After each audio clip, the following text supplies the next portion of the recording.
Peace. What's going on, everybody? Give everybody a chance to tune on in before I start building on the subject matter for the day. Hopefully, y'all having a powerful Monday thus far, man. Hopefully, everything is going smoothly for you to begin this week. We got an important topic to discuss today, as always. You already know how it go. Builders build. So that's what I'm here to do today, man. I'm here to build. So hopefully, y'all got some time to listen to what it is that I have to say. So give y'all a chance to tune on in.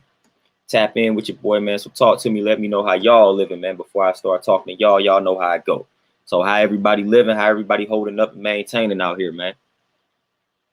What's the word, man? We got to dive deep into it. Mr. Barbados, peace. What's going on? JB, peace. G, what's happening? Montel, peace. Justin, peace. What's going on? Michael, peace. What's happening with you? Montel, everything is smooth my way. Everything is peaceful. Everything is peaceful, man. We all good.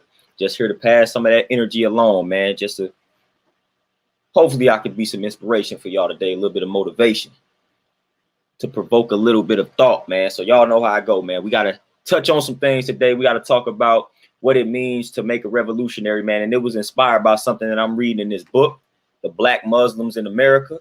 I posted the book, but you can see it again right here, man. The Black Muslims in America, man. This book is pretty solid, man. This big book is pretty solid. I've had a hard time putting it down, man, because it's a pretty solid read, man. I'm liking the book thus far. TZ, peace, what's going on? Yeah, smash them fruits, man. You already know how I go. Nick, everything is peace my way. Everything is good, man. Everything is smooth. Everything is smooth, man. Glad to see my brothers and my sisters out here doing good, elevating, eating the fruit, meditating, doing your affirmations, thinking positively, being efficient. All of that type of stuff. Y'all know how I go. We don't get enough credit out here, man. We be out here doing the thing, man. So again, it's always good to see everybody doing good, everybody doing peaceful, everybody striving to elevate and be better. Y'all know how I go. Trade being peace. What's going on?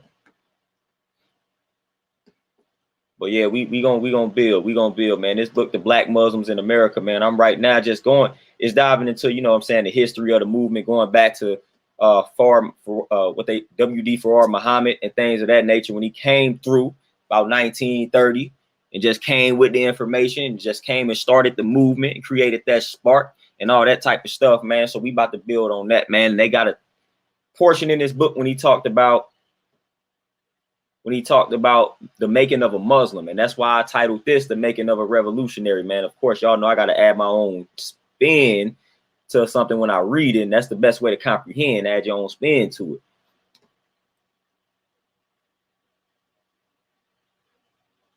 Oh, Michael, for sure. Got them blood clots. Hey, it's time to do some fasting. Time to get them fruits in.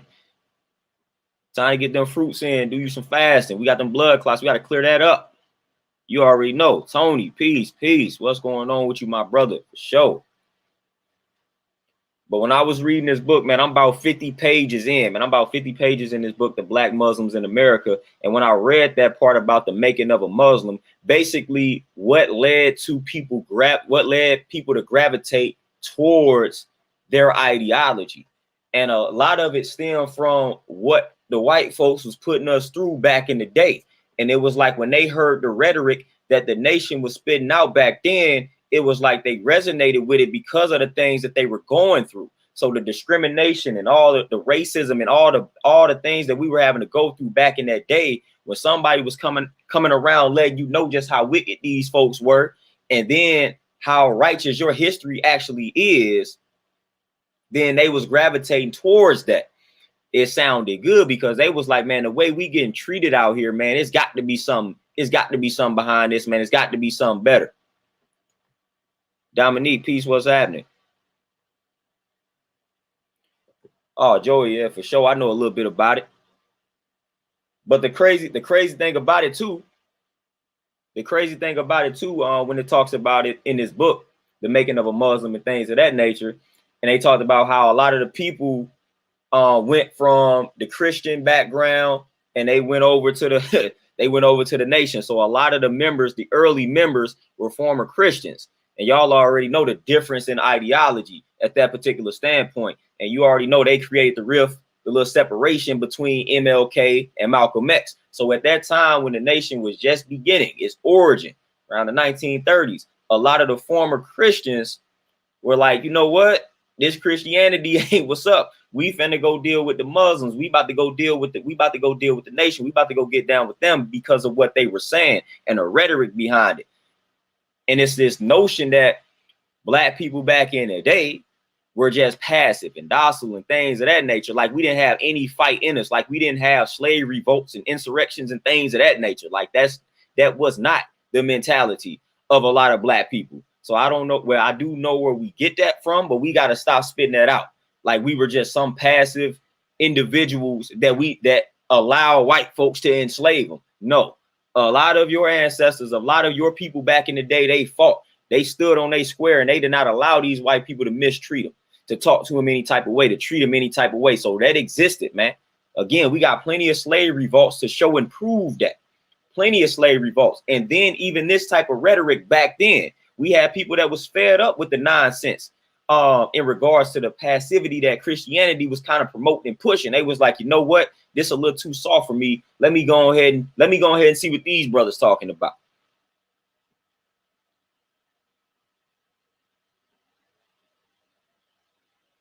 Like, let me see. All right, Dominique. Nah, it's right here. Black Muslims in America.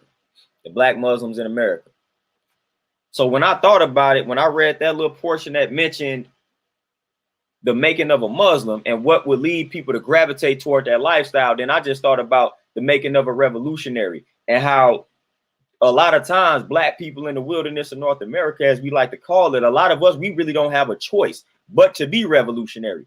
The simple fact that you are born black in the wilderness of North America, just the simple fact that you are born looking the way that we look in America makes you a revolutionary by default. You literally have no choice. And it's what it talks about in regards to basically the Nation of Islam and why a lot of people gravitated toward that rhetoric. It was like, man, they was fed up.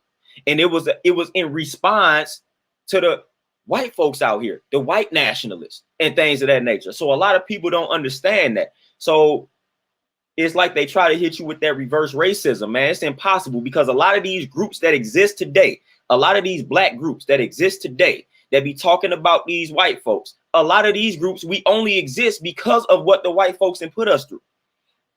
That's literally the reason why a lot of these groups exist in the first place. That's why the Nation of Islam exists. You would not have these groups. You would not have these groups in existence if we didn't have the white folks treating us the way that they treat us.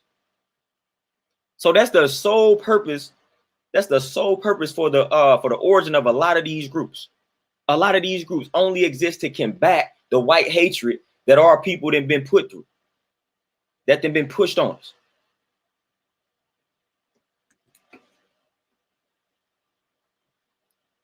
Tony, appreciate that donation, man. Appreciate the cash out. RBG, peace. Terenzo, peace. What's happening? So when I think about the making of a revolutionary, man, just even, and what's crazy, even on top of that. So not only is being black, just being born black, that just makes you revolutionary just by birth.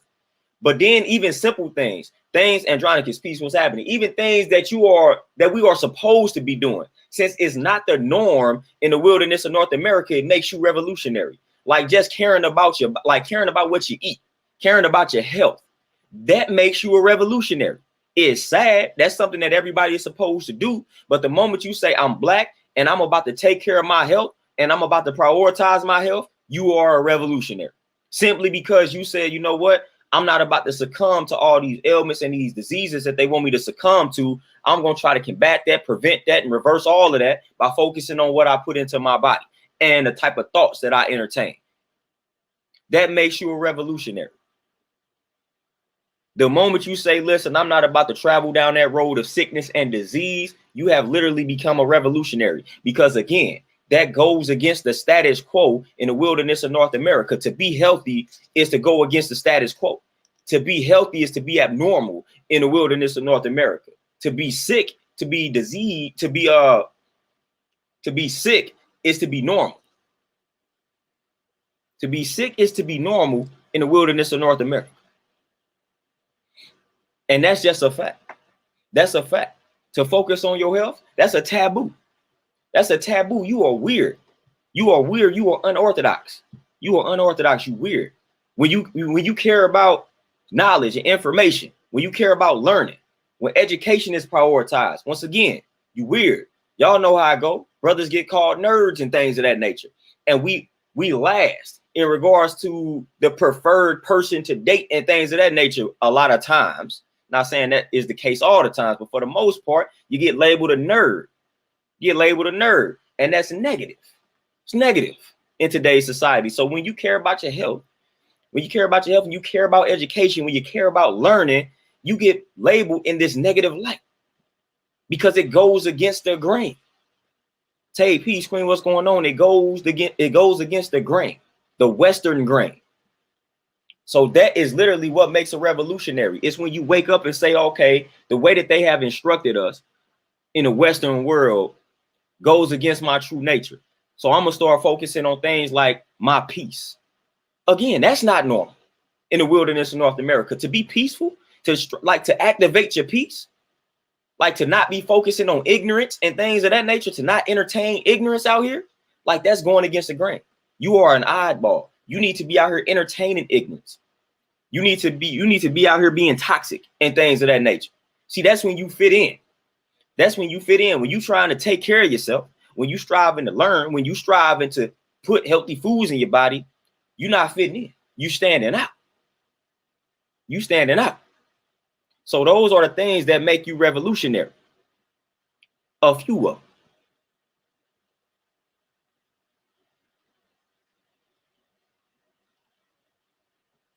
Oh, Terenzo for sure. Yeah, Terenzo for sure. Yeah, it's always televised. However you want to view what something is in regards to it being televised, it definitely will be televised. It will be televised if you're viewing it as oneself. It'll be televised if we looked at television the way everybody else looks at it, because it will be televised, man. Especially with all these devices that they've given us. Listen, it's gonna be televised on all levels, because there's always levels to it. So on every level, it will be televised. Every level. Every level. Because that's the society that we live in today. Every level. So it's like people, a lot of times, man, people be asking me, man, what made you, and it's crazy.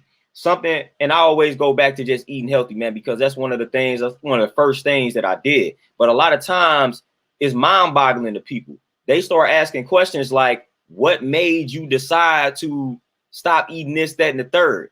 And initially I'm like, all right, cool. That's a decent question, because what made me stop eating? But then I start thinking about it. I'm like, yo, the fact that I am obviously cutting things out of my life that are negative, and everybody knows these things are negative. The simple fact that I said I'm gonna focus on my health is to the point, like it's so odd that it's to the point where people got to ask you what made you focus on your health. Like that should be normal. Like that shouldn't be looked at as odd and strange. Like, dude, what made you want to eat healthy? Like, what? Why are you doing that? That should not lead to people asking you questions, is what I'm trying to say. When you decide to eat healthy, when you decide to be better and do things that will elevate oneself, that shouldn't come with questions. You shouldn't get interrogated. Somebody shouldn't be like, man, why are you eating a salad? Why are you eating fruits and like that should be obvious. I'm eating a salad. I'm eating the fruits and vegetables because I care about my health. But that's not the way of the world. Oh, AK for sure, man, for sure. Like I said, just the small things that I'm mentioning, that's a revolutionary. See, a lot of times when people think of a revolutionary, they're not thinking of somebody who's changing the way that they eat. They're not thinking of somebody who's literally just changing their thought pattern from a negative thought pattern to a positive thought pattern. That's revolutionary, to just think in a positive manner. See, a lot of people don't see it like that. A lot of people don't see it like that. They think revolutionary. They think somebody that's just going crazy, hooping and hollering at the system, trying to bomb the White House and things of that nature. Like that's what they think when they think of revolutionary. Nah, it is definitely plenty of levels to being a revolutionary. Someone being peaceful when the whole world is chaotic is revolutionary. Nigel, peace, what's going on? Like that's what a revolutionary is. Basically, the way I define revolutionary is somebody that goes against the status quo. When you opt in to learn, when you opt in to self-educate yourself, when the whole world is not striving to do that, you are a revolutionary. Like that's what a revolutionary is to me. When you say, all right, the whole world is suffering from mental health and I'm going to put my mental health first, I'm going to prioritize my mental health, that's revolutionary. That's revolutionary, man. The moment you say, I'ma do what everybody else is not doing, that's revolutionary. Dominique, for sure, man. Definitely get this joint behind me. Survival of the 21st Century. Dick Gregory wrote the foreword for this book too, man. That book is interesting. You got to read that book with an open mind. I definitely recommend, if you get this book, Survival of the 21st Century. It's a book about, you know what I'm saying, eating, like the raw food diet and things of that nature. But if you get that book, you got to read it with an open mind, man, because that book presents some different information. So even some different information for me. So it presents some different information, man. You gotta read that book with an open mind. Definitely recommend reading the book, but read it with an open mind for sure. Antonio, peace. What's happening?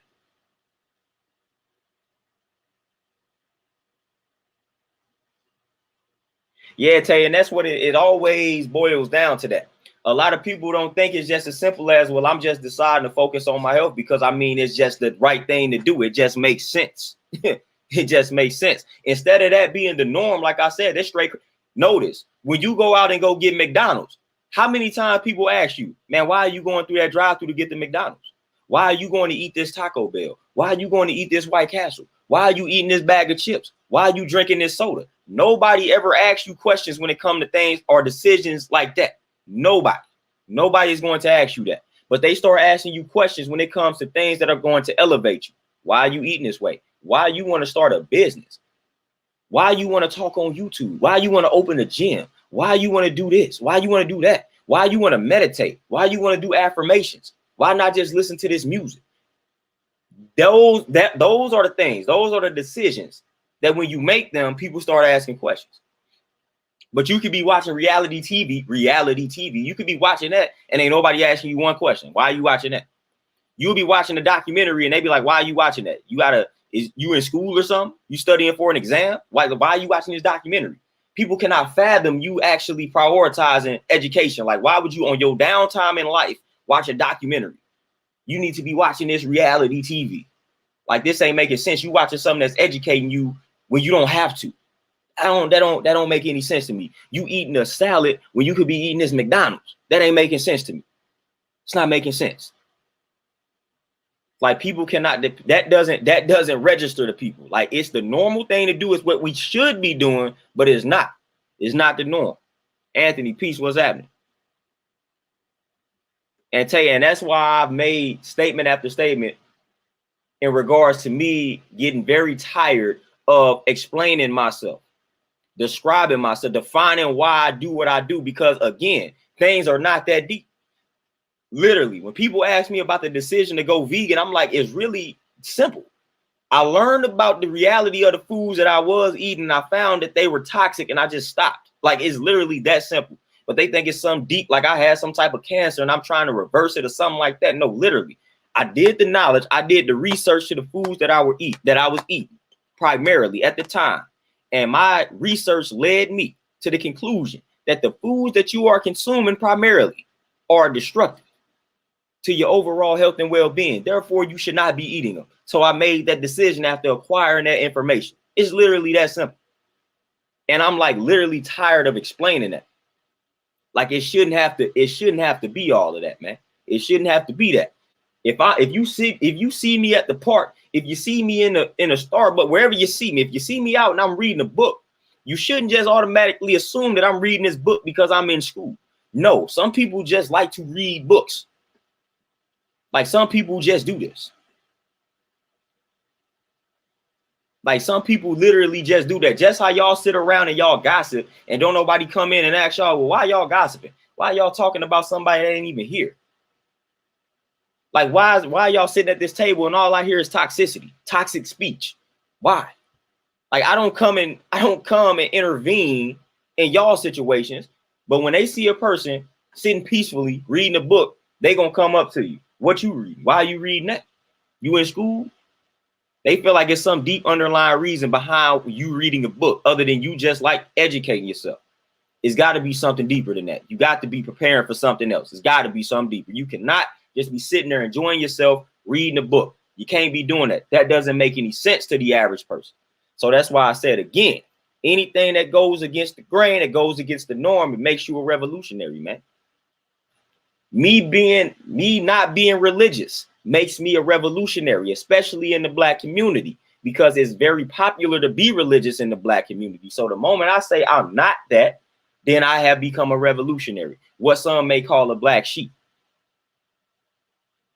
So a lot of those little small, like what seemingly small decisions, like, are very big, and that makes one revolutionary, man. Because again, people not really understanding why you have made this decision, man. This is the norm. This has been the norm for the longest. It's been the norm for us to eat soul food, to eat the less desirable portions of the meat of the pig.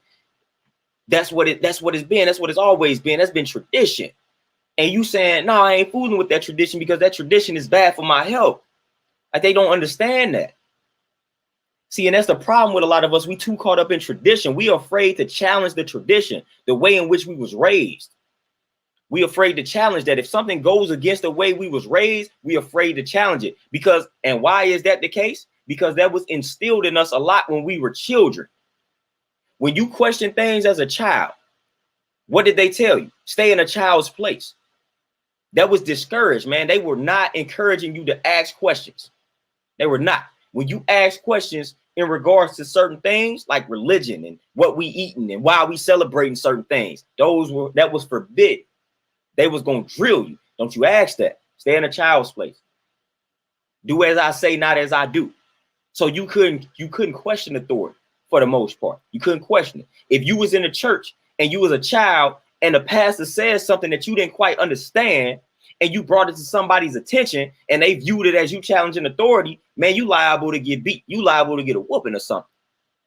You better not question that pastor. Don't question that. Don't question the pastor. Don't question God. You can't do that.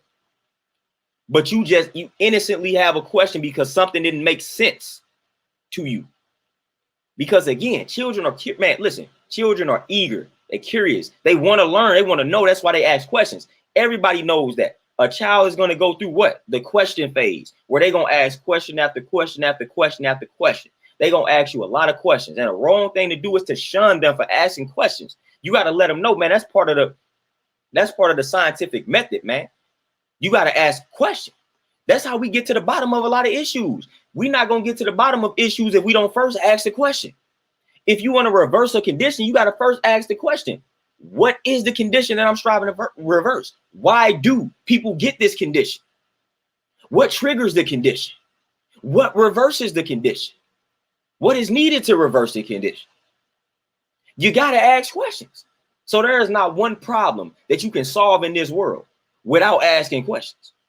So you cannot shun these children for asking questions. If you don't know, literally let them know that you do not know. But the best thing to do if a child asks you a question, if you don't know it, is to figure it out with the child. So if the child asks you a question, you're like, man, you know what? I don't know the answer, but let's figure out the answer together. That's how you build and that's how you grow with that child. But a lot of times, especially in the black community, in the black household, like, no, don't you ask that. Don't you ask that. Don't you ask why we celebrate this. Don't you ask why we eat it. This is just what we do. A lot of time, these adults do not have answers that make any sense in regards to the child. And that's why a lot of children grow up resenting the adults or challenging the adults, because you told me this for the longest and then I found out that it was a lie, or I found out that you weren't telling me the whole truth, or whatever the case may be. So then when I find out that you weren't telling me the truth as a youngin', now I'm looking at you in a certain type of light. So that's why it's best to tell the truth, especially when it comes to the children, because eventually the truth is going to come to light. And they're going to find out the truth. And when they do, it's going to be an ugly situation. It's going to be an ugly situation. So you might as well start off telling them the truth. Might as well. That's the way I view it.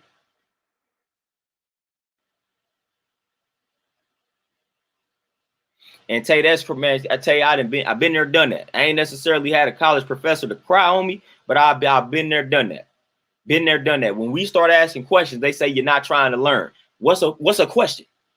The purpose of me asking the question is me trying to learn. But when you start asking them questions that they can't answer, then again, you striking a nerve. You striking a nerve with them. They like, man, you asking some good questions and I don't have the answers, and I should have the answer because I'm the teacher, you the student. We attach to these labels. See, if the teachers disconnect from that label and be like, all right, man, I can learn from these students just like they can learn from me. And if they looked at the question like an opportunity for them to grow, then the world would be different. But we get so attached to these statuses and these labels, like, no, I'm a doctor, I'm the teacher, I know more than you in regards to this subject matter. So I'm the expert. No, you're not. Plenty of doctors, plenty of teachers out here that don't know anything in regards to the subject matter that they teaching about or that they practice. Plenty of them. And I know plenty of history professors that don't know actual history, that where I'd have had to bring things to their attention, bring things to their light. Historical inaccuracies, things that they did not know at all, especially when it pertains to our history, of course. So I already know how I go.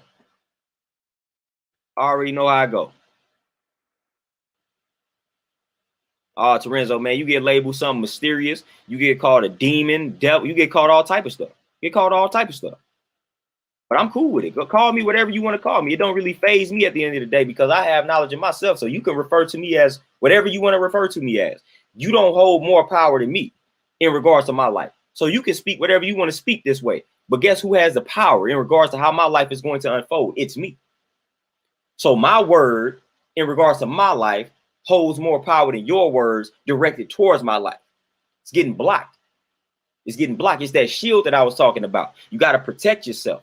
You got to speak that. When you speak that life into yourself, that holds more weight than somebody speaking that death in your direction.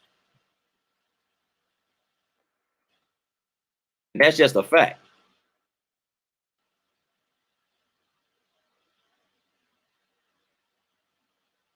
Nick, for sure. They never had the answers. And that's the reason why they shun them. And you got to understand how that looks in the mind of a child. It's like you just think about it when you a child, because man, people don't understand how logical children are.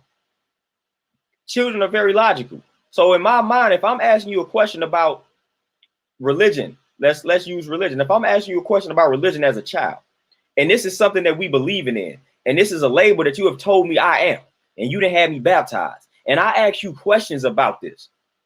And this is a way of life. Like we going to church every other day. It ain't just Sunday. We doing revivals. We going to church often. Bible study, all of that. This is something that you have made a way of life. So I'm seeing that it's a way of life. And I ask you simple questions about this way of life, and you don't know the answer.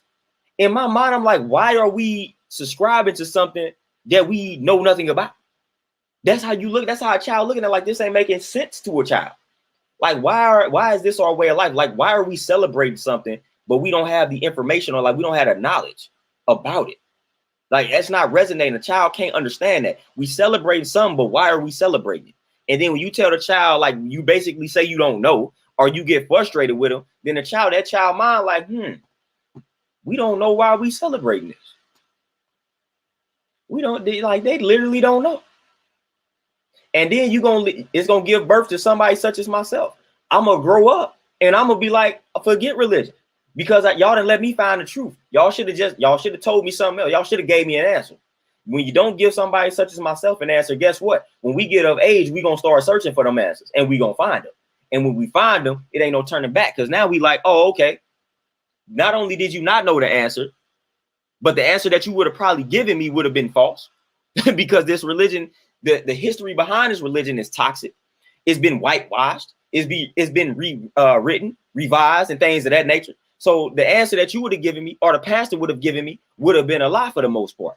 So that's why you weren't giving me the answer. So now you didn't allow me to study and research on my own and come to my own conclusion. And you're not gonna like that, because that's essentially what I did.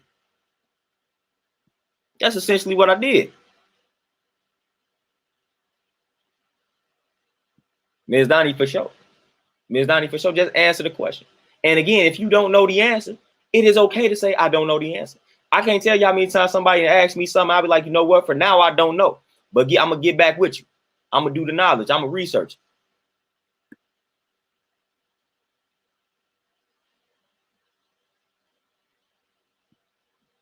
I'll take for sure.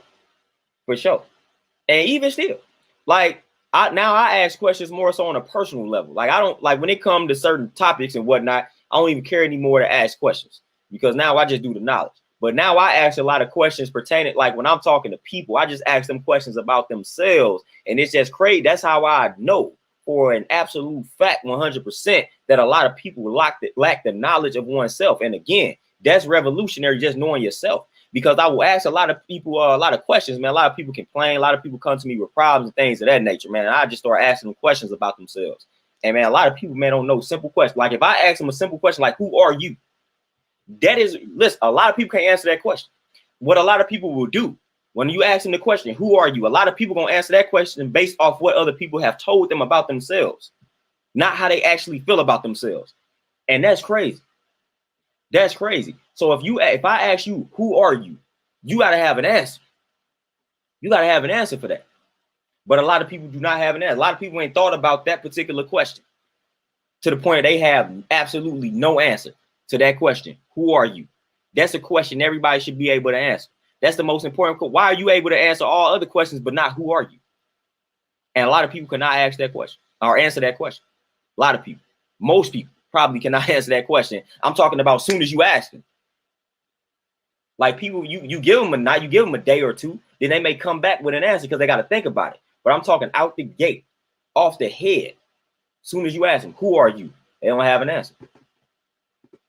Or their answer revolves around what other people have said about them. They'll be like, well, you know, people usually say I'm funny, or people usually say I'm this, that, and the third. I say, I don't care about what people say. How do you feel about yourself? And a lot of times I have to stop people when they start saying things like that. They start telling me what people have said, what a Bible has said, what a Quran done said, what culture they following and said. I'm like, no, what do you say? I don't care what that book said. I don't care what somebody else done said about you. What do you say about yourself? That is what's most important.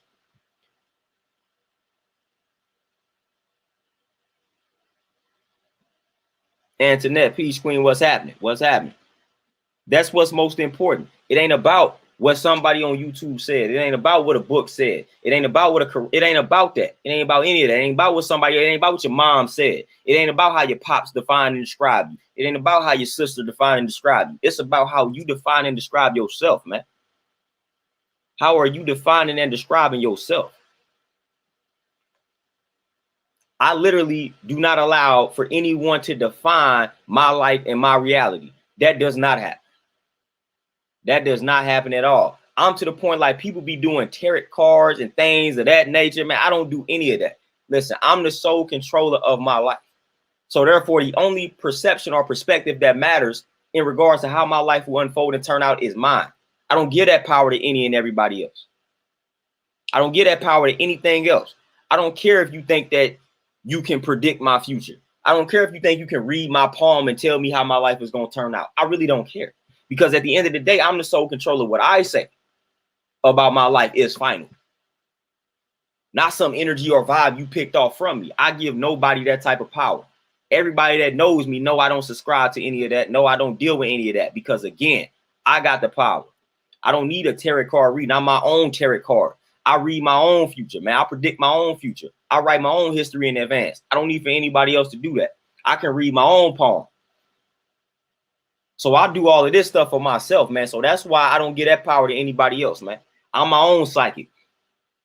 If I want to know how my future going to turn out, guess who I ask? Myself. I'm going to ask myself. Simple and plain.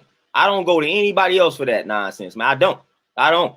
When people, oh, that's fascinating. It's this, that, and the third. That's cool and all. But guess what's more fascinating? The fact that you can do exactly what you're going to them for. That's more fascinating to me. The fact that I can see my future. Like that's more fascinating to me. Why you didn't allow somebody to tell you how your life is going to unfold, and not only that, you believed them. You literally believe them.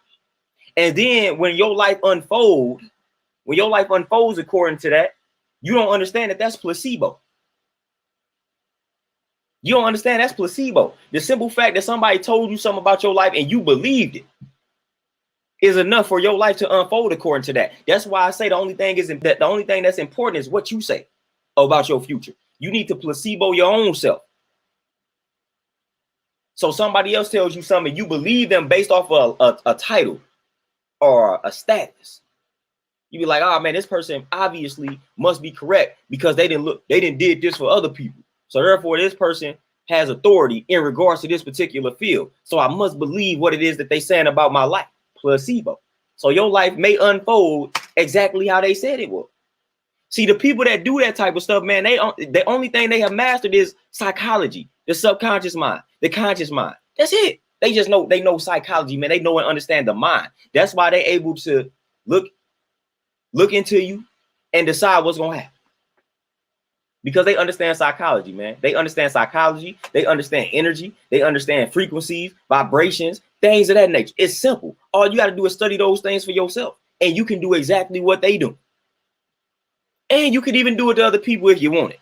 So you literally had that same exact power, man. Listen, the things that I mentioned are the things that they have mastered. So you can master those same things, man, and utilize it for the benefit of yourself.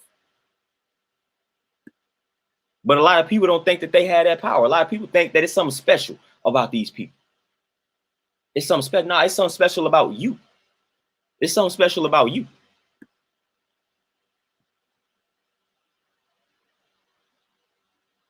Oh, Justin, for sure. But you should be able to at least define that about yourself. Like, we all have strong points. We all have weak points. A lot of people can't even define that about themselves, man. Like, for instance, like I said, when people start talking about what people say in reference to themselves, that's how people define themselves. Well, people say I'm funny. Well, people say I'm intelligent. Well, do you feel you intelligent? Do you feel that's your strong point, your intellect? Like, y'all hear me talk about me being observant all the time. That's me defining myself. Listen, I'm not the most sociable person. I'm not the most sociable person, but I will listen. I will observe. I will analyze. I will examine. That's me. That's me. That's me. This is the most talking I will do. But if you bring, if I'm going out in public, in a public setting, and it's going to be a crowded setting, I'm not about to talk a lot. I'm not about to be introducing myself to everybody, people that I don't know. I'm observing, I'm analyzing, I'm examining. If anybody want to talk to me, they going to come up to me. I'm not initiating conversations with these folks because I don't know y'all, man. So if somebody want to talk to me, more than likely, they finna come to me. Other than that, I'm stepping back and I'm analyzing the room. So it's simple stuff like that that you should be able to define about oneself. But a lot of people can't do that, man. They need for people to define them for them.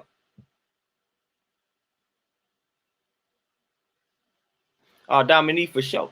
Everybody has the gift for real. To be honest with you, everybody has a subconscious mind.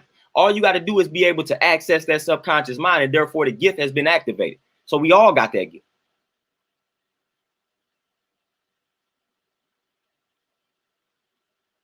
Terenzo, man, for sure.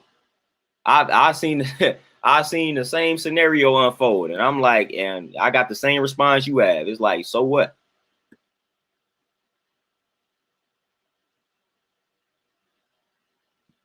Hey, RBG, my brother, for sure. That's all it is, man, for sure. Simple. Keep it simple, stupid. That's what they say.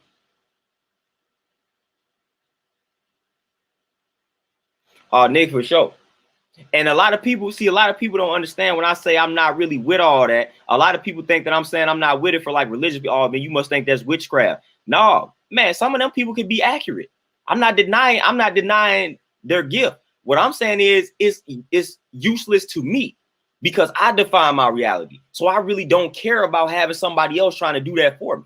So that's the literal reason why I don't even care for all of that. Because at the end of the day, I am the sole controller. My word is my bond. What I say about my life is what's going to unfold. If I say I'm going to do it, I'm going to do it. So I don't really care what somebody tells me about my life. I really don't. So it makes no sense for me to go get one of those readings done and things of that nature because I really don't care. I already got my life mapped out, man. I already know how this thing is going to unfold for me because I didn't spoke it into existence. So I don't need any. The most somebody can do is validate what I done already said about myself. That's the most somebody can do for me at this point. It's just confirm what I done already said about myself. That's all you can do to me at this point. You're not about to be telling me new, man. I already know I'm destined for greatness. So you come and tell me, so I picked this card out, and this card letting you know that you have greatness in your near future. I already said that. So you just pick it up on my energy, man. I already said that. I already put that out there. So that's already going to happen. Whether you told me that or not.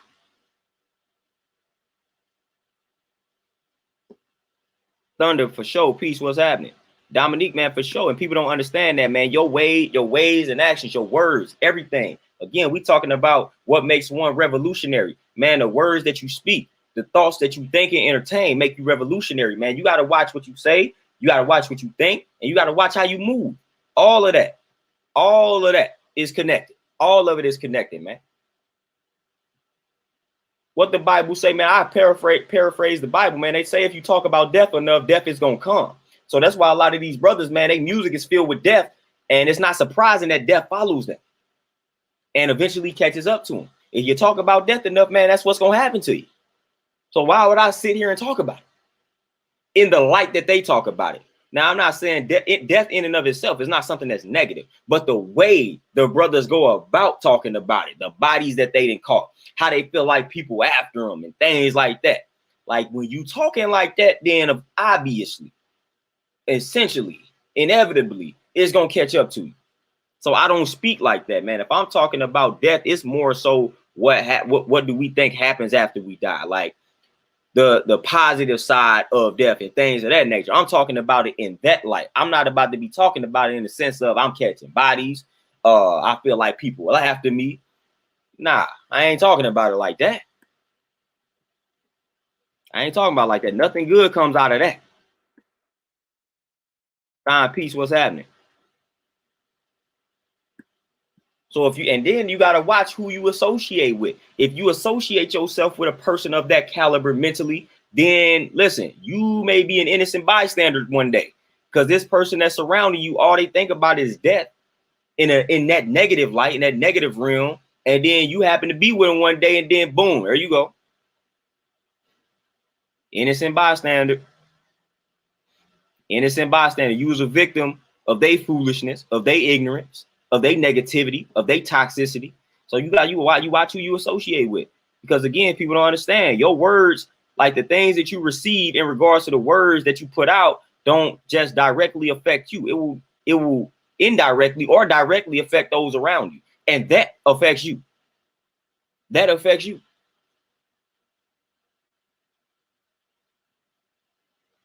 Dominique, for sure. You already know. I'll be paraphrasing, but you know what it is. You already know what it is. I'll be trying to tell people, man, hey, I didn't have to study this Bible. I didn't have to study that book. I know a lot of them scriptures. I know a lot of those verses, man. So that's why I tell a lot of people, man, y'all don't understand. I don't just have my views simply because I just had these views. Man, it stems from research. And I'm not just researching the things that, like I said, agree with it. Like I've read the Bible. I got a Quran and Bible. I read all these things, man. And that's what has led to my conclusion in life. So people really don't be understanding that, man. People just be thinking I just don't like religion. No, I was religious like the next person. I had some questions. I started studying. I started researching. And therefore, I came across multiple truths.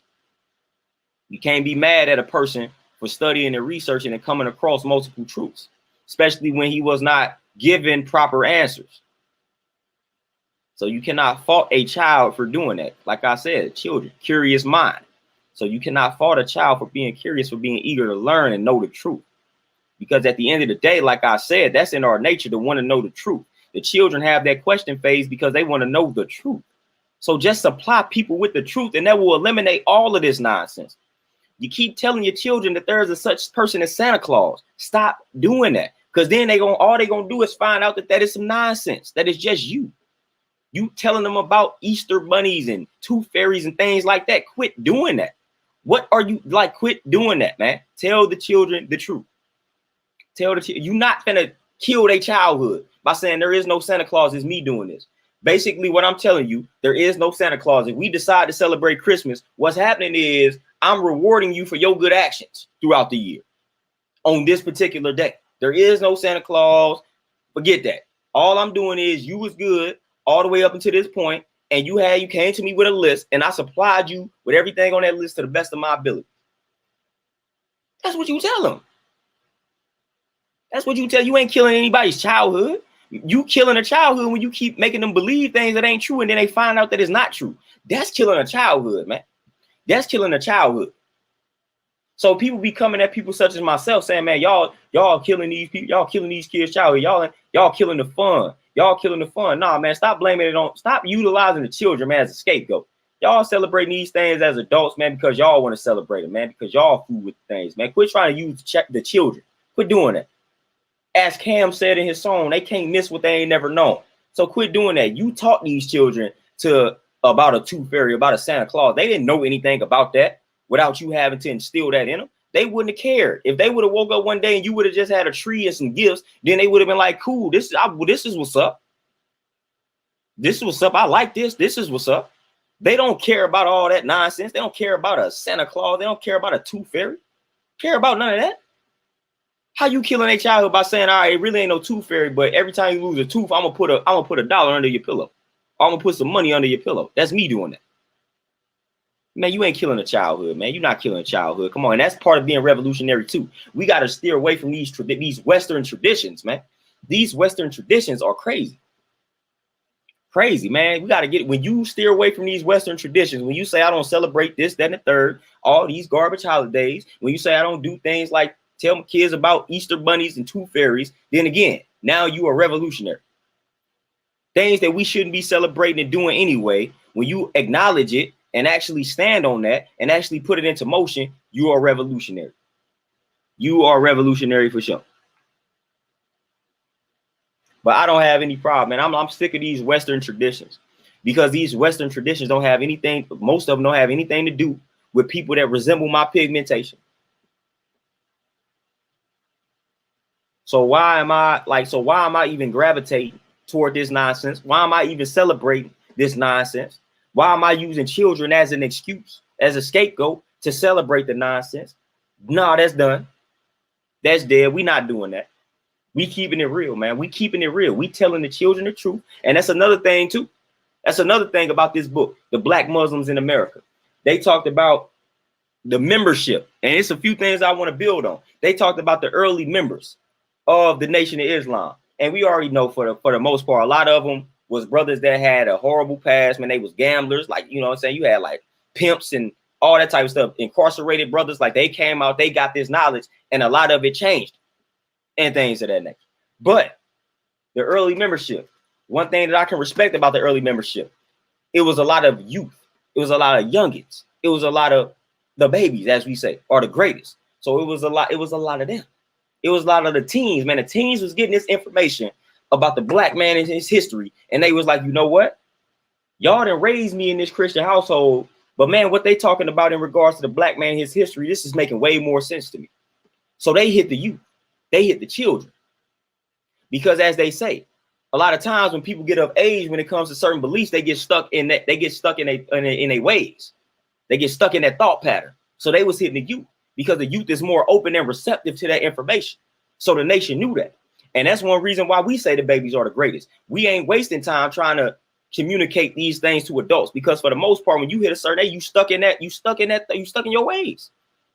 You stuck in your ways when you'd have been a Christian for 50 years, like me coming out and telling you that it is a lie and I'm 30 is not about to change your mind all of a sudden. But if I tell that 17-year-old, some information about Christianity and introduce him to a new way of life that he can resonate with, because he's getting discriminated against, because he's getting treated unfairly, and it's making sense to him, like I'll be able to connect with him more so than the 50-year-old adult that has been a Christian for his whole entire life. So like, man, these children out here way more receptive, man. So that's why a lot of these, even when it comes to marketing, so you can use that for good and bad.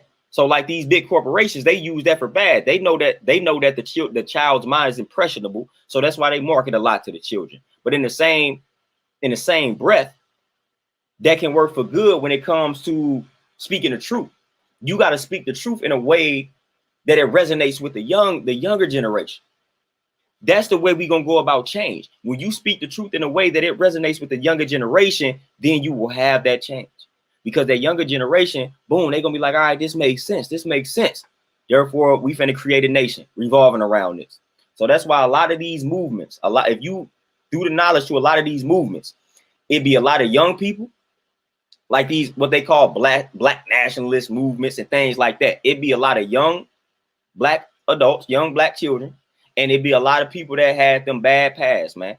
Like they was like pimps, prostitutes, they was locked up, all that type of stuff, man. It'd be those individuals, people that's looking for a new way. Like, man, I was locked up, man. Obviously, the way that I was living before wasn't the way that I should be living. So I'm looking for something else.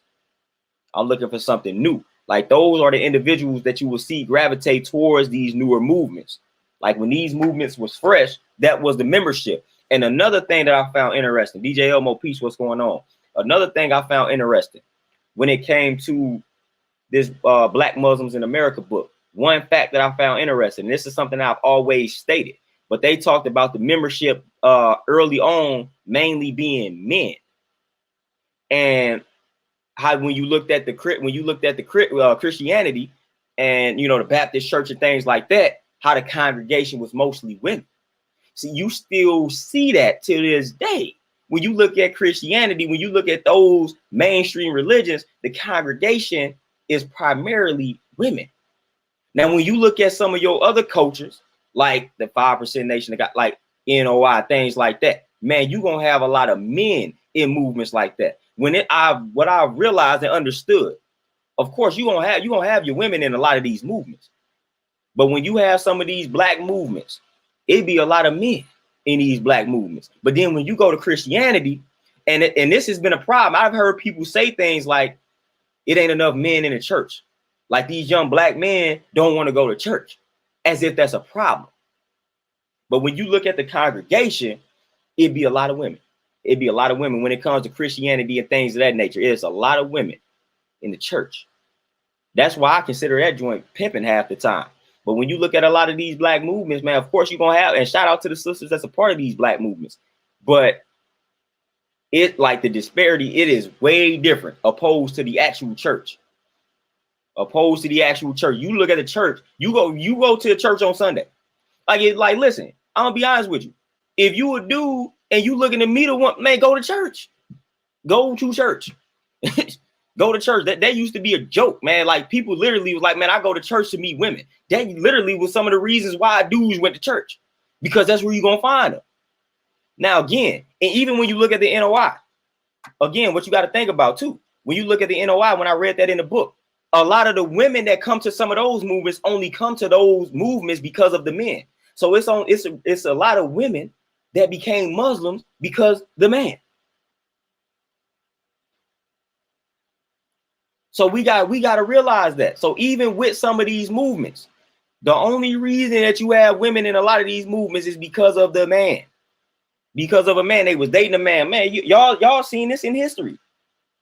Y'all seen this with Muhammad Ali and things of that nature. Man, you like, dang, man, the woman, she came and she was a Christian and she converted over to Islam. She converted over to the NOI.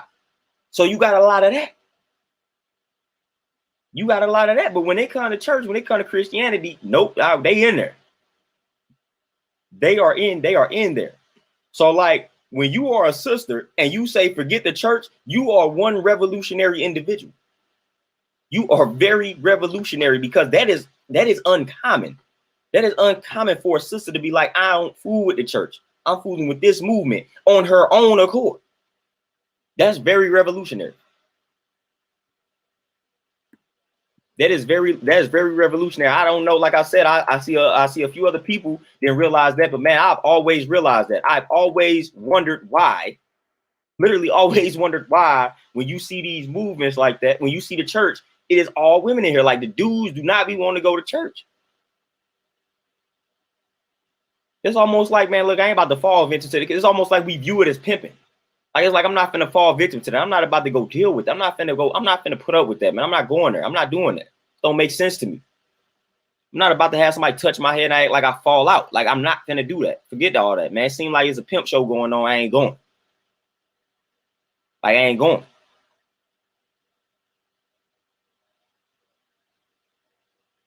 Man, hey, Thunder, I can't imagine. Yeah, _King Sideway for sure. Yeah, Justin, man, it's a lot of people, man. Like I said, a lot of people, a lot of dudes back then, they sole purpose of going to church was to meet the women. If you one thing for sure, you was gonna see some women there. It was gonna be some women in the church. There's gonna be some women in the church. DJ Elmo, and that's for sure, and that's why, like I said, a lot of times we view it as pimping. Now, again, you got some of these Black movements that do the same thing. You got some of the Black movements that do the same thing. Matter of fact, when you do the knowledge to Assata Shakur and whatnot, they say some of that existed within the Black Panther Party, or so they felt. You know what I'm saying? So you got that exists in some of these other movements. Like, let's not get that twisted, right? Let's not say that these movements are innocent. We already know what Elijah Muhammad was on. So let's not get it twisted. Let's not get it twisted. Now, we do have some of that nonsense in some of these other movements too. I'm just saying, when the movement is more so revolving around just being black and proud, a lot of times, man, you're gonna have a lot of men gravitate towards that first. When it goes against the church for the most part. Donna CP Queen, what's going on?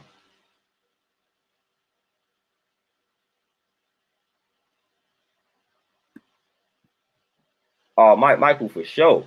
Man, I'm telling you, and my brother Michael, don't let them tell you anything in that hospital that's negative. And don't accept it, man, because the hospital is one depressing place. The hospital is one depressing place, man. That, like, the hospital is depressing. Like, they do not give out a lot of hope. And in their doctrine, what is it? Thou shalt cause no harm, or one should do no harm, or something like that. That's part of the Hippocratic oath. That they, you know what I'm saying, they really stole that. Hippocrates, they should give that credit to Imhotep, but that's another story. But what is it? Thou shalt do no harm, something like that. That's what they are literally supposed to be saying. That's what they supposed to be living out. But they cause harm every day. They cause harm every day by giving people no hope. Like, yeah, you got this disease and you got 4 months to live. You're not supposed to be doing that. You're not supposed to be doing that. You're supposed to be letting them know, man, it's a possibility that you can reverse this condition. Because every condition that one has faced in life has been reversed. So there's a possibility that you can walk away from this. It's a possibility that you can reverse this. It's a difference between, just imagine, if you in a hospital and somebody tells you you only got 4 months, how your body gonna respond? How your mind gonna respond to that? Opposed to somebody say, you know what, yeah, you got this condition, but it's possible to reverse this. Your whole demeanor is gonna be different. Somebody tell you got 4 months to live. I don't care how powerful your mind is. Like, at that point, when they hit you with that information, you're gonna be like, whoa. Like, that's gonna kind of throw you off, man. That's gonna kind of put you in a negative state. Opposed to that same person, like, you know what, you got this condition, but it's very possible that you can reverse it. You're gonna be like, all right, cool, I fool with that, man. I fool with it. Let's go. What we need to do.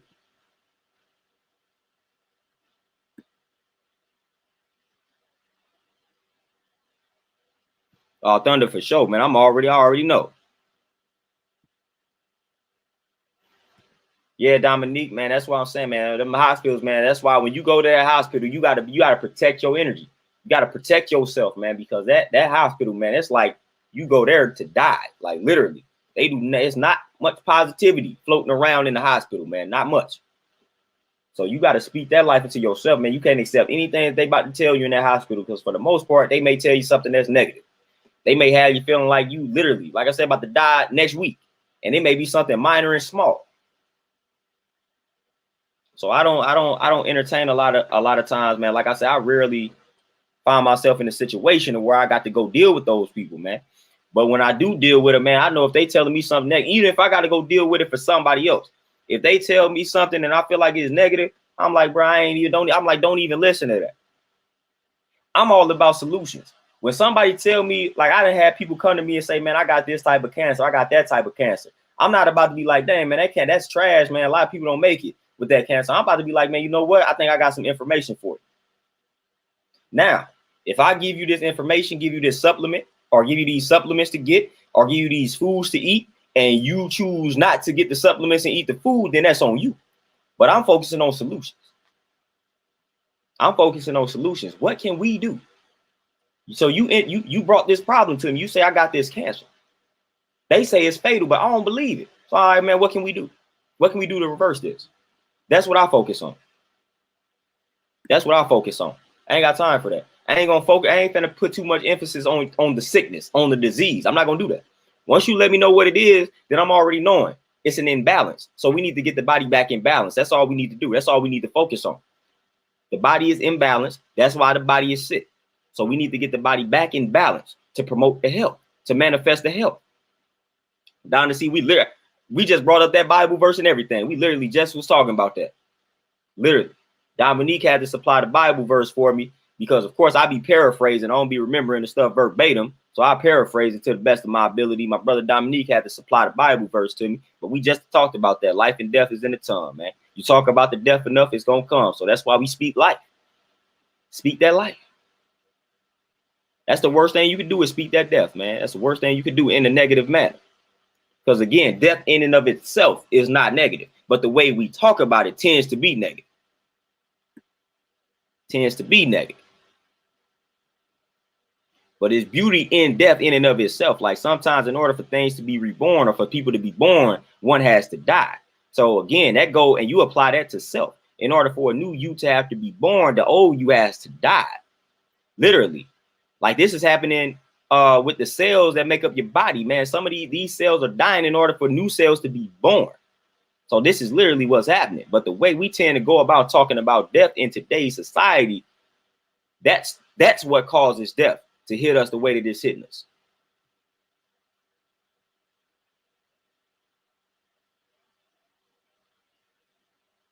Yeah, Dominique, for sure, man. So that's why, man, a lot of times, man, that's my last resort. Like I'm not gonna go deal with them, man, unless I really have to. Last resort type deal. And then when I deal with them, I'm not really gonna entertain much of what they telling me. Because I know at the end of the day, whatever it is I'm dealing with, I can't reverse it. If it's like a sickness or if it's like an illness, I know that it can be reversed. I'm not about to allow them to convince me that it can't be, because I know how powerful the body is, man. Like I say, the body is intelligent. The body doesn't want to be sick. The body doesn't want to be sick. It's like, man, you 30, you 40, you 50, you 60. And listen, you in your prime, contrary to what people out here trying to tell you and convince you to believe. You in your prime at those ages, man. You ain't getting old out here, and you in your prime. So your body ain't trying to shut down prematurely. Like your body is not trying to shut down at 35 and 40. Like, no, your body doesn't want to do that. But again, if you keep supplying your body with death and destruction, then it's gonna do what it got to do. Because it's working so hard trying to remain in a state of balance, it's literally self-destructive because you're not supplying it with what it needs. But the body, it don't want to do that. Hence, it kept you alive for 35, 40 years. Whole while that 35, 40 years, you wasn't feeding it what it needed, but it's still keeping you alive because it's still maintaining that state of balance. But after a while, it's like, man, I can't do this. I can't do this.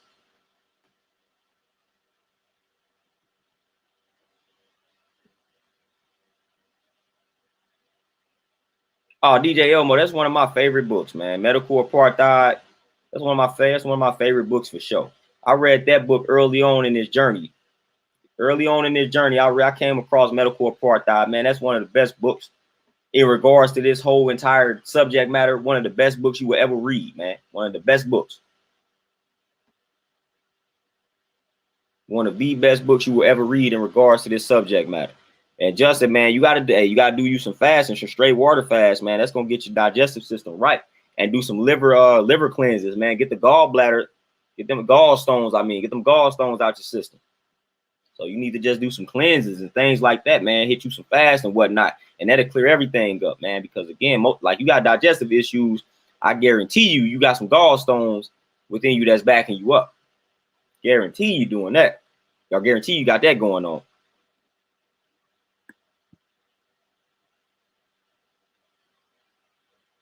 Oh, Dominique, for sure. It ain't even correct because I knew I wasn't saying it the correct way. I knew I was paraphrasing. I do that from time to time. I remix everything.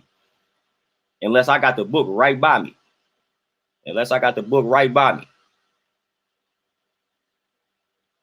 But yeah, man, just even the stance, like I said, man, everything that we talking about, it contributes to you becoming a revolutionary. And this is some of the stuff that's like, a lot of this is common sense, man. A lot of this is common sense. Nowadays, like we talk about the vaccine and they got this new variant and whatnot. And I made a status on Facebook. I said, I don't care how many variants, I don't care how many viruses they got out here. I'm not getting a shot. I'm not getting a vaccine. And I feel like this new variant is something that they just throwing out here to kind of spook more people into getting the vaccine. So it's like, again, not falling for that trick. Try again. It's like all of a sudden go a new variant. Y'all trying to get more people to get the vaccine. So y'all trying to spook us, man. It's that trick knowledge, man. It's that trick knowledge. And they ain't really falling for it, man. But they do things like that. It's like, all right, man, we need more people to get this vaccine. Here we go. We're going to say it's another variant out here of the virus, man. We're going to spook them into getting it, just like we spooked them into getting the initial vaccine. So that's what we're going to do.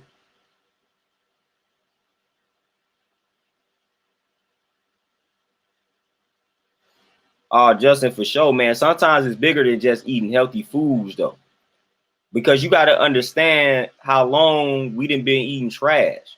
You know, so it take like a lot of times, man. I got a lot of books that say, man, the process of reversing your actual health can take years. A lot of times we start eating healthy and we expect for our body to kind of change within months, within weeks, or whatever the case may be. Like, nah, sometimes it can take like 3 to 5 years, man, depending on how toxic one is. It can take years for your body to reach that state, man, of health. So you gotta be consistent with it, man, because it can take time. It can take time. It can literally take years of you eating clean, thinking right, doing all of what you need to do mentally, and exercising and all that. It can take years for your body to actually reach that point that you're striving towards or striving for. So you just got to stay with it, man. And you got to do things like you got to do cleanses and detox and things of that nature on top of eating right. So a lot of times, like the gallstones that I'm talking about, like they're not just going to come out your system by eating right. It's a whole process that you have to undergo to get those gallstones about your system. So eating right just ain't going to do it. So sometimes you got to be doing things like that, man, to fully cleanse your system.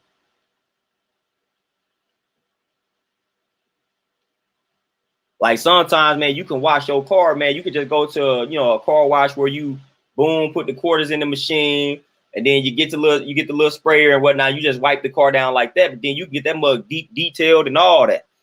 There's sometimes what you got to do. That's what you got to do. Lindell, peace. What's going on?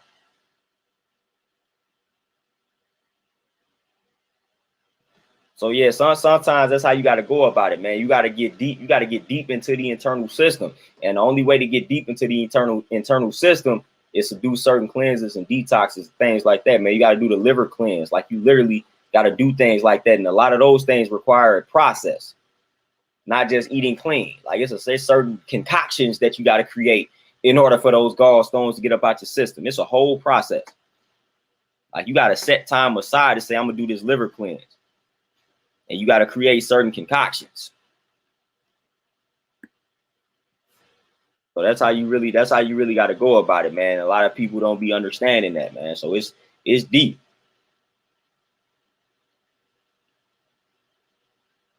Like it's deep and it's real, man. And like I said, little things like that, man, it's revolutionary, man. The moment you say I'm a fast, I'm a refrain from eating, revolutionary, man. That's something simple. Revolutionary, man. I'm refraining from eating. I prioritize fasting.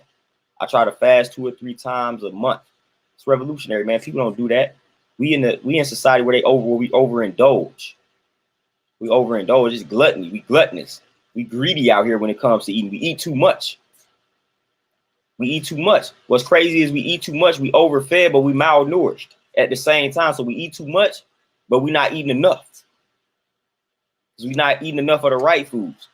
So that's why your mind keeps sending off those signals that you're hungry, that you need to eat. Empty calories, man. So that's what's happening. So when you say, you know what, I ain't finna be, instead of going to this McDonald's or instead of eating this McDonald's with y'all, I'm just not gonna eat. I'm cool. I'm passing. I won't eat tonight. People gonna think you got a problem. People gonna think you sick. People gonna think you going crazy. You go out to eat, man. You go to a restaurant. You say, all right, man, y'all getting all these steaks and all this type of stuff. I just eat the salad. They like you going crazy. You lost your mind. Why would you eat a salad when we out here eating steaks and pastas and things like that? What you mean you just want a salad? This ain't making sense to me. You done lost your mind. You must be going crazy. They're going to literally be concerned about your mental well-being.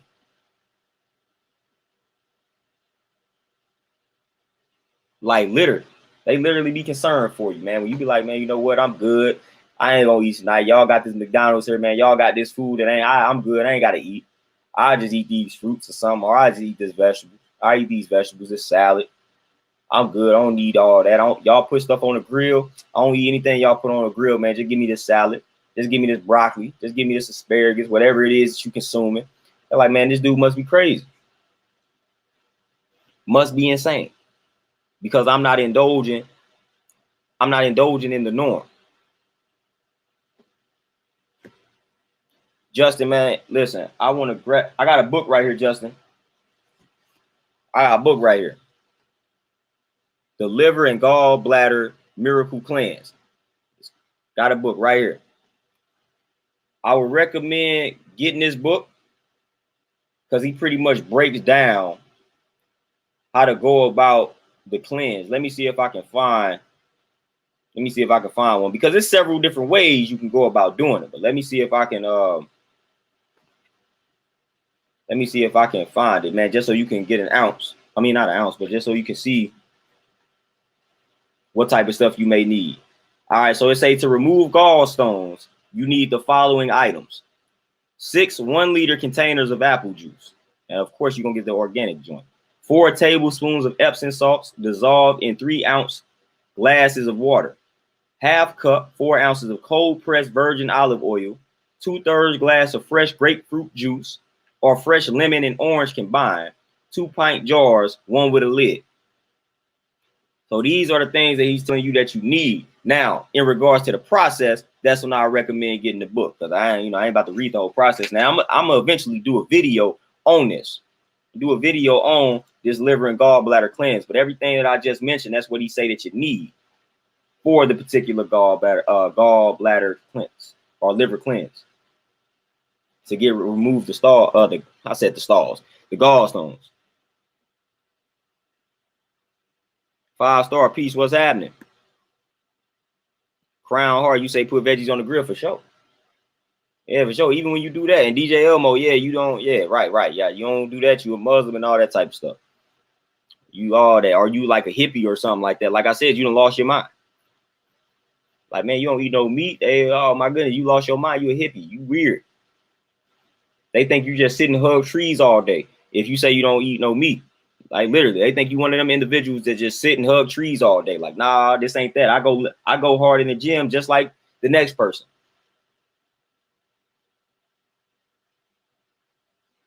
Like I do all that. Whatever you do, I do it too. I don't go out here hugging trees. I just don't eat the meat that you eat. But a lot of times people think you that type of person, man. They think you that type of person hugging trees or you Muslim and things of that nature. 5-star for sure.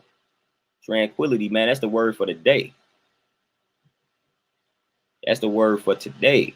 Justin for sure. Yeah, definitely the dandelion. I'm actually constructing a powder that's gonna have that dandelion in it. Crown, man, I outperform meat eaters all the time, man. My energy, my stamina, my power, my strength has not left. And people don't understand that, man. I tell y'all, I'm walking proof that you don't need meat to be strong, man, to have the muscle and things of that. You don't shrivel up. Living proof, man. To the point now where the people around me can't even deny the reality because they see it. They can't deny the reality because it's right there. I'm the living proof. I'm the living proof. So you can't deny what's right in front of you. I mean, you can, but you really can't. When I'm out here outperforming the people, man, I outperform medias all the time, man. They can't stand it. They think they supposed to be able to do what I'm doing plus more because I don't eat meat. So it put their little belief to shame, man. So we done killed that notion, man. 2021, we done killed that notion. Yeah, we done killed that notion, man. We done killed the notion of you needing to eat meat for strength, for muscle, for any of that. Like, we done killed that notion. That is obviously not true. That has obviously been debunked by a lot of people. I'm not the only one. Plenty of people are. You got vegan bodybuilders out here, yo. Like, you literally have vegan bodybuilders, vegan powerlifters. I mean, you have vegans that do this type of stuff. So for people to be thinking that you need meat and all that type of stuff, man, to be a certain type of way or look a certain type of way, come on. All you got to do is research. All you got to do is research, simple research. Plenty of vegans out here, man, that are swole. Plenty of vegans out here that bodybuild, that powerlift, that do all of this good stuff that meat eaters do. Plenty of vegans out here playing sports, all of that. So again, y'all can try that. Y'all can say that argument with somebody else because I really don't necessarily entertain it, nor care to entertain it. Because I'm living proof that whatever y'all think about meat eaters, I mean not meat eaters, but vegans, in regards to us being weak and frail, false. False. I debunk that every day. I debunk that every day. But y'all show improve my reality every other day, man, because y'all lacking the energy. Y'all tired all the time, lethargic. Y'all can't think straight and properly. Like y'all show improve. Y'all high blood pressure on 15 different medications. I'm not on any medication. Not on any medication. And I'm not gonna be on any medication, man. I can check my blood pressure right now, and that joint gonna be nice and low. Nice and low. Like my blood pressure is solid. I don't even consume extra cholesterol for my cholesterol to be high. Like for the most part, people don't understand we got that high cholesterol because we consume an extra cholesterol when you consume them animals. So that's the extra cholesterol. Like your body already gonna produce the exact amount of cholesterol that it needs. So when you start consuming all these animals, man, you supplying your body with way too much cholesterol that the body doesn't need because the body is naturally going to produce the right amount of cholesterol. So my cholesterol never gonna be high.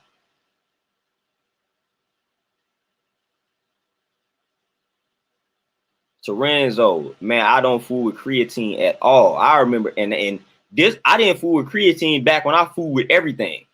Man, I had my football coach in high school. He was the defensive coach when I was in high school. Shut that down quickly. Like, nope, don't fool with the creatine because it impacted him long term. Like that damaged his kidneys and everything. So I didn't even fool with creatine back when I was like playing sports and didn't care what I was drinking and eating. When I was drinking all type of protein shakes and all this type of stuff, I ain't fool with creatine then. I never fool with it, man. When he gave me that information, I listened instantly. And then when I came to start doing research, then it confirmed everything that I was told back then. But back then, he just told me, and I was like, all right, cool. I ain't feel like I needed it anyway because of my body type and then the way I went hard lifting and all of that. But nah, that dude dropped some information on me right then and there when somebody brought it up.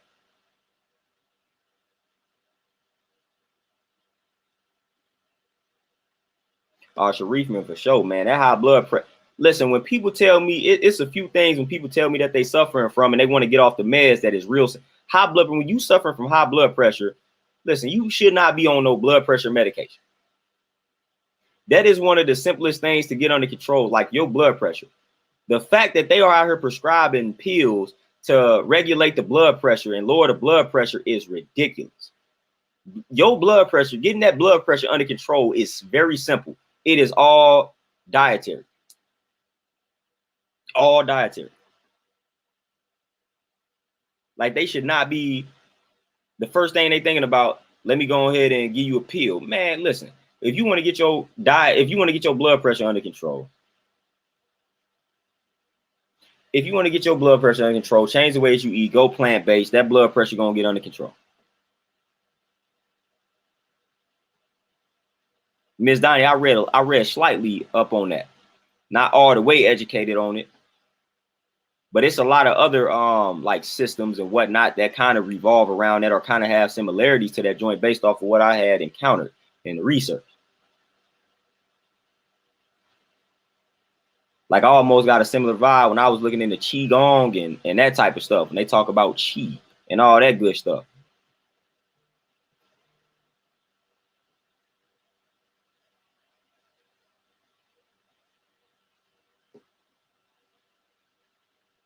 Hey, Thunder, that's what I'm talking about. That brother wasn't he wasn't worried about you. He wasn't worried about it. Yeah, Michael and Magic, Magic. Yeah, they always prescribing. They always prescribing some type of pill and whatnot. And Michael, yeah, diabetes is another one of them joints. Like when people tell me they suffer from diabetes, real simple fix, man. Real simple fix because you gotta look at again, you gotta go ask yourself a question: what caused the diabetes? When you see what caused the diabetes, then you're gonna see exactly what needs to be done to reverse it. Honestly, that's pretty much it's like a protein, basically a protein. So people that drink the creatine, it's like a powder. They try to use it to bulk up. This is one of them joints. When you hear somebody say they on creatine, man, that's pretty much a dude say I'm trying to bulk up, so I'm on a creatine type deal. They using it for that purpose. So it's one of those protein supplements type deal that people try to utilize to bulk up, get bigger, and all that type of stuff, and then for performance and all that little stuff. But what happens with the creatine, man, just physically, like it's gonna puff you up. Like essentially, it's gonna do what it's promising to do. It's gonna puff you up. But that's the thing, it's gonna puff you up. But then the moment you start taking it and you stop doing what you're doing, like you're gonna get fat. You're gonna get fat. Like it's gonna be all bad. Like if you taking that creatine, man, it's gonna puff you up. The moment you stop taking it, the moment your life get weird, and you got to stop working out for a brief period, you're gonna become fat. You're gonna become obese.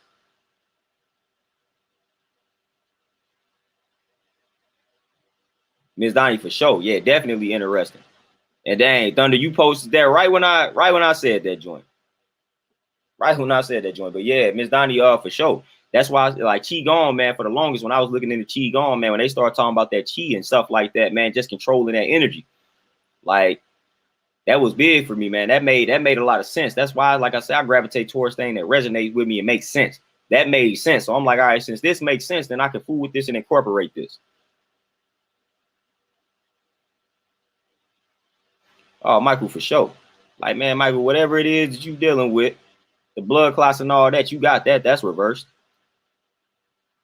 They say live your life as if it already happened.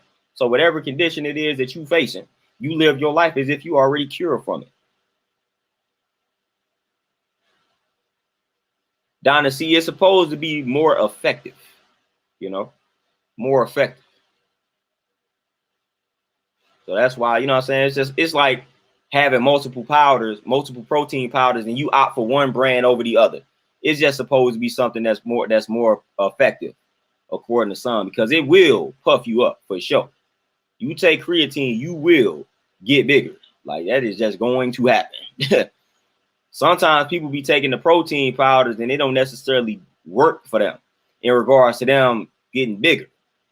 But that creatine, it will work. You will get bigger. That's almost a guarantee. But I don't recommend it at all.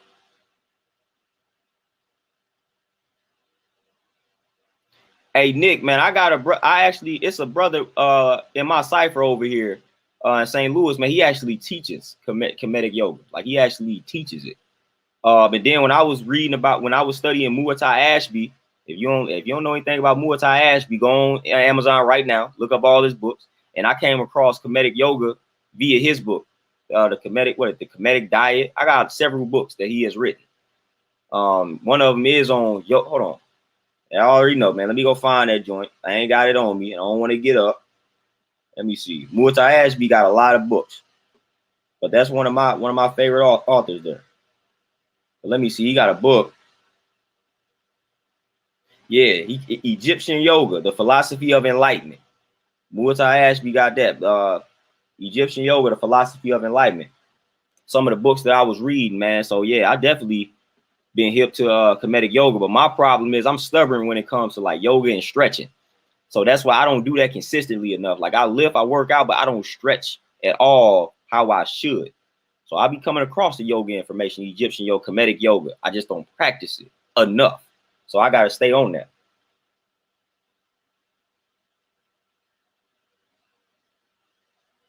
Yeah, Donna. Yeah, don't ever use that. Yeah, that creatine dangerous. That creatine dangerous. It's essentially not that hard to. You want to bulk up, man. You just gotta go hard, man. Lift heavy, man, and just man get your meals in, man. Get your meals in. Get your meals in. Get your beans in, man. Get your lentils in, man. You use sweet potatoes and things of that nature. Hemp seeds and all that. Get all that in. Lift heavy. Go hard in your workouts. So if you don't have access to the weights where you can lift extremely heavy, then you got to do the hit style workouts. So you got to do some real intense circuits and things of that nature to induce the muscle growth. That's all you got to do. You ain't got to do the creatine. You ain't got to do the protein powders. You ain't got to do any of that. DJ Elmo for sure. And Sharif, man, there you go, man. How that mug working out for you? How that journey working out for you? Workout journal is crucial, man. Again, if y'all ain't take my advice on anything, take my advice on that workout journal, man. Get y'all a workout journal. Track down what you eating, track down your workouts, track down how you felt after that workout, how you felt after that set of squats, how you felt after that set of sit-ups or dips or crunches or whatever it is that you're doing. Jot all that down. Keep a record. Document it all. Document it all. Like, this is important, man. Please take my advice on. I'm telling you, it's going to take your health to the next level.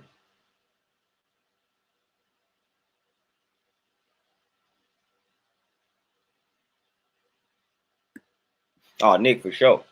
Yeah, for sure, man. Sometimes that's what it takes for me. I'm stubborn, so it takes for me to like tweak something for me to get back into it. I just need to do it without it coming to that point. But man, I'm stubborn when it comes to stretching and like yoga and stuff like that. It's something I know I need to do. I just don't do it consistently enough. But hey, this is confirmation that get to it. Get to it. But yeah, y'all, if y'all don't take my advice on anything else, man, please take my advice on that workout journal. Get y'all workout journal, man. Jot down everything. Take note of everything. Document everything. Sharif, there we go. See that? There we go. That's testimony right there that the workout journal, it works. Stop going into your workouts blind, man, with no direction. Like, have direction, man. Have intentions. Write it down. Journal it. Jot it down. Like, that's only gonna help you elevate, man. That's only gonna help you grow. So that's why it's important, man. It's pivotal, man. You gotta write them joints down. Can't stress that enough. Write it down. Document it. Document your progress, man.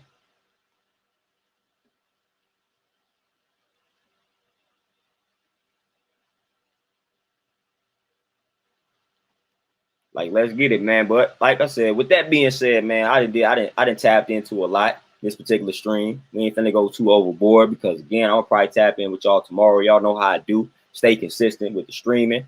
So I'm gonna tap out for today. So y'all have a peaceful Monday evening, man. Y'all make sure y'all eat light tonight. Drink the rest of y'all water because I know y'all drinking water out here. If y'all get the urge to snack, grab you a fruit or something. Get the proper rest. If you ain't worked out yet, what you waiting on? Meditate, get your affirmations in, all that good stuff, man. And I'm going to tune in and tap in with y'all tomorrow. So y'all enjoy the rest of this Monday evening. I'm out, y'all. Peace.